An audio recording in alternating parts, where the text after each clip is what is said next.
It's not unusual for a great teacher to influence the lives of students, but rarely does a teacher do so while also working to change the history of our state and our nation.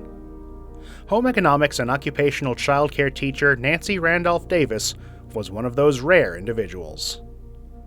In 2019, the Oklahoma State University College of Education and Human Sciences dedicated a statue to celebrate the historical significance of Ms. Davis as the first African American student to enroll at a major Oklahoma university back in 1949. However, her success as a graduate student at OSU only marked the beginning of a truly remarkable 43-year teaching career, one which she dedicated to home economics education, community service, and racial equality. Ms. Davis began teaching home economics at a time of racial segregation. She taught at the Dungy School, an all-black school in the Choctaw District that served elementary through high school-age students. As a teacher, Ms. Davis remained an advocate for social change. She was best friends with a history teacher at Dungy named Clara Looper, who became a well-known civil rights leader. At the time, Ms. Looper also sponsored the local chapter of the NAACP Youth Council. On a field trip to New York City, the NAACP Youth Council students became aware of the differences in the way African Americans were treated in the North compared to the South, particularly in hotels and restaurants. Upon returning to Oklahoma City, the students contacted members of the Oklahoma City Restaurant Association to encourage them to allow people of color to enjoy meals in restaurants alongside white patrons, but the restaurant owners declined. After negotiating with them for some time, I made the motion at the youth council meeting that we would just go down there and sit until they served us. And Lord and behold, we did. Little did I know that little one motion would help change the course of Oklahoma and American history.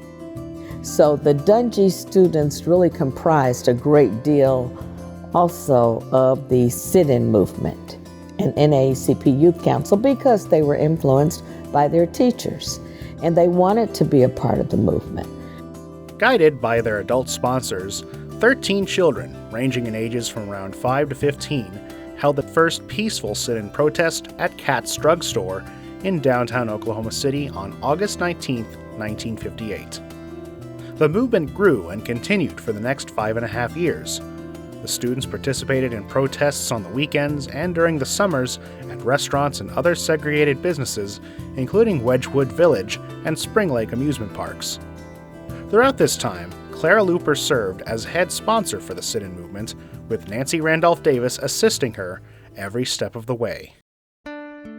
Teaching during the time of segregation was especially challenging in African American schools.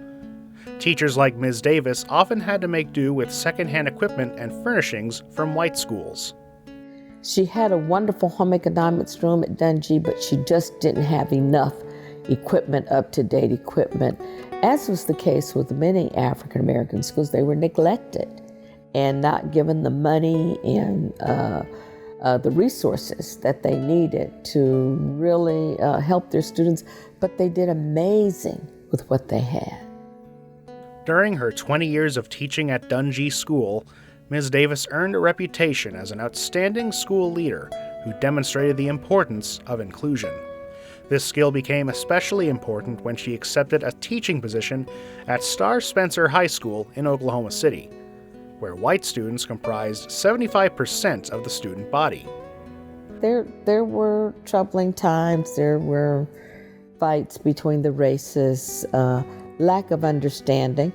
As a result, my mother formed a human relations club at Star Spencer, which brought students of all races together and to discuss things honestly and to try to bring people together, including the faculty. She taught family relations, foods, clothing, occupational childcare, and other family and consumer sciences courses for a total of 43 years. Ms. Davis passed away on March 23, 2015, at the age of 88, leaving an indelible legacy of commitment and service to Oklahoma public education and her community. She also made a lasting impression on her students and colleagues. Having Nancy Davis as my home economics teacher, we got that training and didn't realize the impact it was going to have on our lives when we became adults.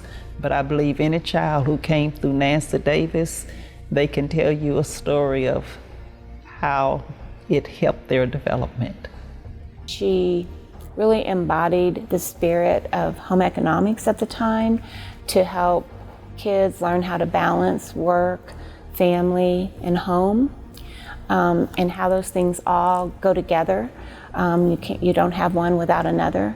Even if a student did not want to go to college, that student had great basic career skills, basic family functioning skills in order to be successful, and that's what makes America great. When you look back over history, they made history for this nation, and that to me is priceless. Congratulations to Nancy Randolph Davis, inductee into the 2021-2022CareerTech Hall of Fame.